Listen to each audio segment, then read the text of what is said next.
I feel not only do we have difficult conversations, but we also have difficulty with what goes on inside ourselves.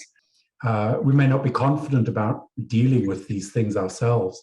We may not know how to express some of these things. Possibly because I'm scared that, being Yes. upfront about my thoughts and feelings, especially my needs, may not be well received. And if at all they don't change, if at all, in this process, my imperfections may just come into the picture, right? And what if they stop giving me the value that they used to give, like the person I'm having the interaction with? We are not taught to understand our own feelings and understand our own needs and be able to clearly express them.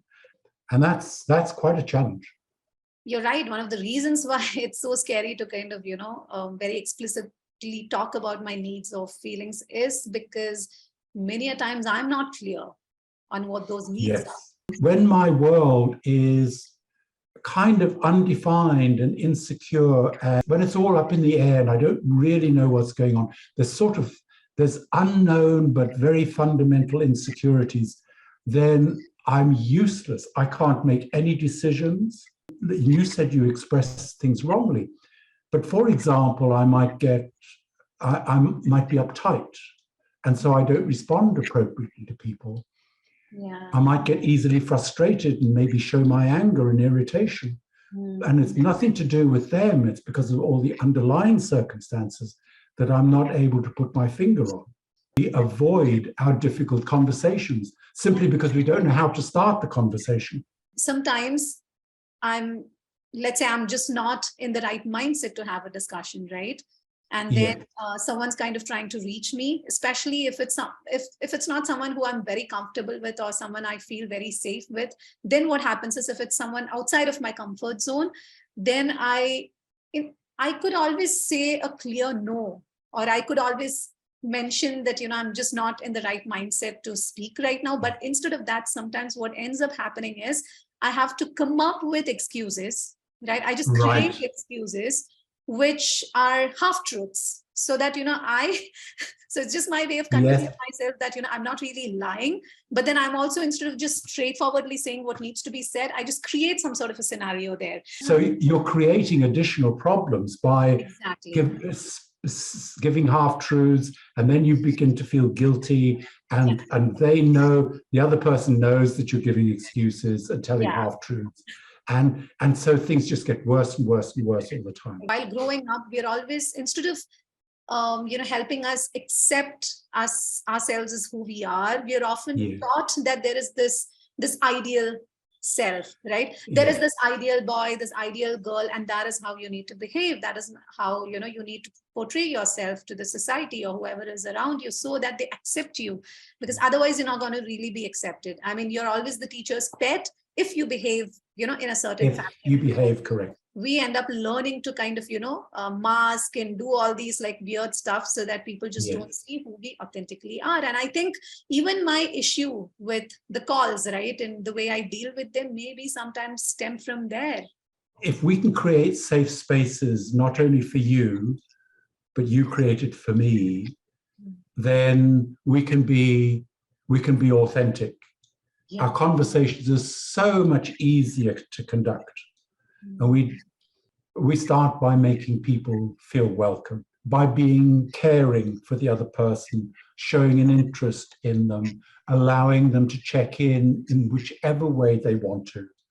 We do a combination of things, like we have a topic and people are free to talk about whatever they want. So we're trying to remove constraints. And if somebody's really obsessed by something because there's really something strong going on inside them, then hey, let them be. Our perspective on the world, which comes out of all of our little anxieties, our difficulties, you name it, they're all there. We're able to put it out safely into the group. The listener is obliged to hear what is being said. We put our perspective out there, and it's heard. Nothing's challenged, it's heard. And it stimulates other people. And then we begin to build this kind of trust. But we do these things in two halves. One is to put things out there and feel heard. And then we go through a process just talking freely. And that's where we get over all those barriers of difficult conversations. Suddenly you're flipping the whole situation from being a standoff to being kind of open to what's going on. And you change the atmosphere completely. A lot more damage ends up getting done.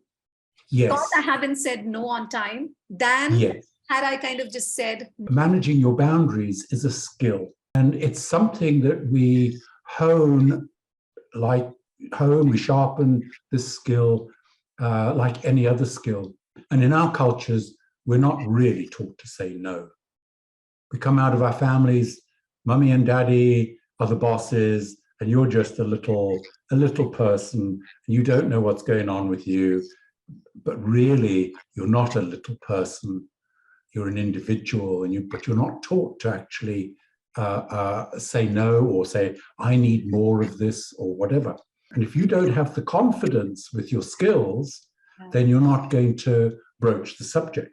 In a way, you can really only become clear about what's going on when you talk to somebody else. We are amazingly dependent upon other people. We're dependent upon them to understand who we are.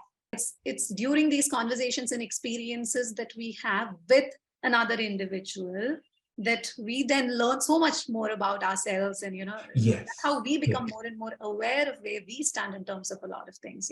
So what you're saying is we need to have a lot more awareness of what our needs and feelings are. Yes. And also be able to express it. At least start with expressing them. So that begins a learning curve. Once you start expressing it, the other person will respond, and then you go back to your feelings, your needs, and express. So you're revising the circle all the time. We need to reflect on our feelings. We need to sit with them. We need to slow down. And if you like, have those difficult conversations with ourselves